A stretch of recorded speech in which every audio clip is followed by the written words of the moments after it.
नमस्कार विद्यार्थी मित्रांनो, LBS ऑनलाईन क्लासेसमध्ये आपलं स्वागत आहे। आपण अंकाची स्थानिक किंमत हा पाठ अभ्यासत आहोत। या पाठामध्ये आपण सोडवलेली उदाहरणे अभ्यासूया। चला तर मग सुरुवात करूया। सर्वप्रथम मी उदाहरण वाचते, पहा। उदाहरण क्रमांक 1, 4 अंकी मोठ्यात मोठी संख्या कोणती? बघा उदाहरण काय, 4 अंकी मोठ्यात मोठी संख्या कोणती आहे ते पर्यायातून शोधायचं आहे। बघा हे उत्तर कसं सोडवायचं आहे तुम्हाला सर्वांना माहिती आहे। एक अंकी सर्वात मोठ्यात मोठी संख्या कोणती आहे? बरोबर आहे, 9 आहे। मोठ्यात मोठी एक अंकी संख्या कोणती आहे तर बघा 9 आहे, आपल्याला माहिती आहे। मग प्रश्नामध्ये आपल्याला काय विचारले? 4 अंकी। मग 9 हा अंक किती वेळेस लिहायचा? 4 वेळेस लिहायचा। म्हणजे आपली मोठ्यात मोठी 4 अंकी संख्या कोणती आहे? मग 9999 ही आपली मोठ्यात मोठी 4 अंकी संख्या आहे। पर्याय क्रमांक 3 हे आपलं उत्तर आहे। बघा पुढचं उदाहरण अभ्यासूया। उदाहरण क्रमांक 2, 6,3,4,0,9,7 हे अंक एकदाच वापरून 6 अंकी मोठ्यात मोठी संख्या तयार करा। बघा दिलेले अंक आपल्याला काय करायचे? एकदाच वापरायचे आणि मोठ्यात मोठी संख्या तयार करायची। बघा उत्तर कशा प्रकारे सोडवायचे ते? दिलेले अंक कोणते? 6, 3, 4, 0, 9, 7। आपल्याला विचारले की मोठ्यात मोठी संख्या तयार करायची कोणती? 6 अंकी मोठ्यात मोठी संख्या। मग दिलेल्या संख्येतून काय करायचं? अगोदर सर्वात मोठा अंक कोणता आहे ते शोधायचं। सर्वात मोठा अंक आहे 9। 9 च्या नंतर कोणता अंक आहे? 9 लिहिला। त्यानंतर 9 च्या नंतर 7 हा अंक मोठा आहे सर्वात।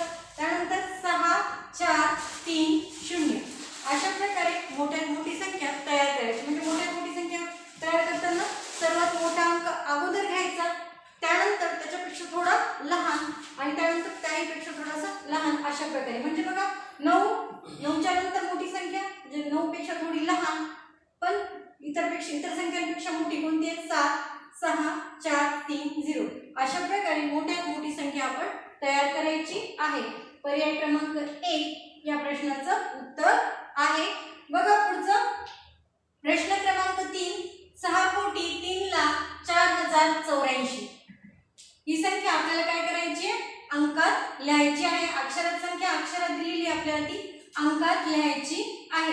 बघा संख्या काय दिलेली आहे? 6,03,04,084।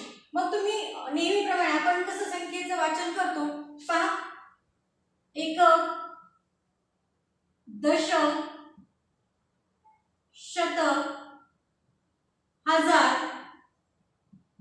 परत हजाराच्या नंतर बघा 10,000, 10,000च्या नंतर आपण काय करतो पहा,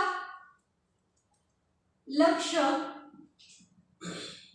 बघा एकक, दशक, शतक, हजार, 10,000, लक्ष, परत दशलक्ष।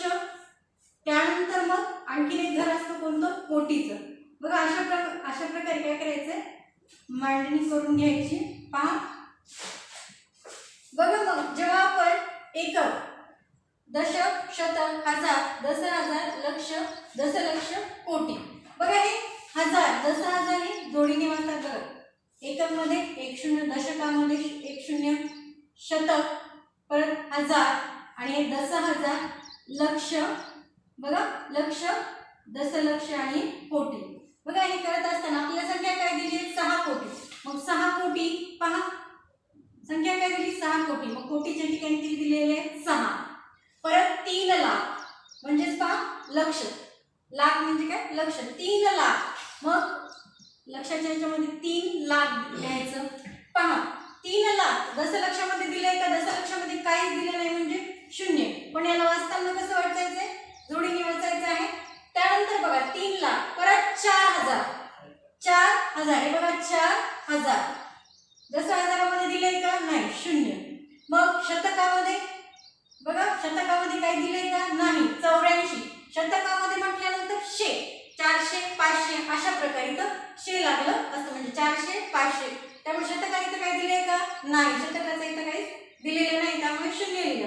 84 बघा 84 म्हणजे 8.4 एकक अशा प्रकारे आपण लिहून घ्यायचं।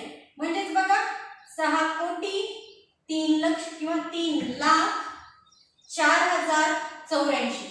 ही संख्या कुठे आहे? बघा 6 कोटी 4084 ही दिलेली संख्या आपण पर्यायामध्ये शोधूया. पहा, पर्याय क्रमांक 1 नाही, पर्याय क्रमांक 2 मध्ये पहा. पर्याय क्रमांक 2 मध्ये पहा 63. पर्याय क्रमांक 2 हे आपलं काय असेल, उत्तर असेल. या प्रश्नाचं उत्तर काय आहे, पर्याय क्रमांक 2 हे या प्रश्नाचं उत्तर आहे. जेव्हा तुम्हाला संख्या ही अक्षरात देतात आणि अंकात तुम्हाला विचारली जाते, त्या अगोदर हा तक्ता काय करायचा, तुम्ही काढून घ्यायचा आहे. आणि बघा, 6 कोटी म्हणल्यानंतर कोटीच्या घरामध्ये 6, 3 लाख म्हणजे 3 लाख. दशलक्षाचं म्हणजे किंवा दशलक्ष किंवा दशलाखामध्ये काय दिले का, नाही.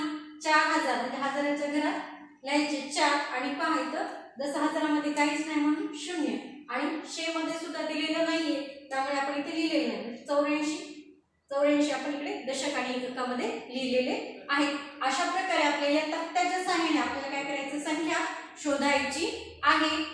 पहा, हे तुम्हाला समजलंच असेल.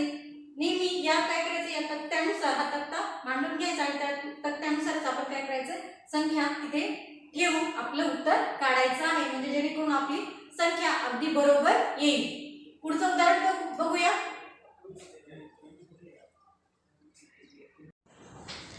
बघा, उदाहरण क्रमांक 4.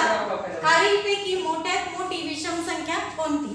बघा, इथे काही पर्याय दिलेले आहेत. हे उत्तर कशा प्रकारे काढायचं ते आपण पाहूया. उत्तर पहा, मोठ्यात मोठी विषम संख्या विचारलेली आहे, म्हणजे या प्रश्नाचं उत्तर आपल्याला पर्यायावरून ठरवावं लागेल. मग पर्यायावरून ठरवत असताना आपण काय करायचं, पहा कुठले अंक पाहायचे. बघा, दिलेले आधी पर्याय बघायचे, त्या पर्यायामध्ये संख्या पाहायच्या आणि बघा त्या संख्येमध्ये एकक, दशक, शतक आणि त्यानंतर हजार, 10,000 म्हणजे बघा 1000 आणि 10,000 याच अंकांवरती काय करायचं, आपण लक्ष द्यायचं आहे. म्हणजे बघा 1000 आणि 10,000 ज्या ठिकाणी म्हणजे ज्या बघा प्रत्येक संख्येचे 1000 आणि 10,000 स्थान बघायचे आणि त्याच्यामध्ये कोणत्या ठिकाणी सर्वात मोठी संख्या किंवा सर्वात मोठे अंक आहेत ते बघायचं आहे. बघा, मग या पर्यायामध्ये पहिल्या याच्यामध्ये 98, 90, तिसऱ्या पर्यायामध्ये 99 आणि चौथ्या पर्यायामध्ये 99. म्हणजेच बघा पर्याय क्रमांक 3 आणि 4 यांच्यापैकीच एक संख्या असेल.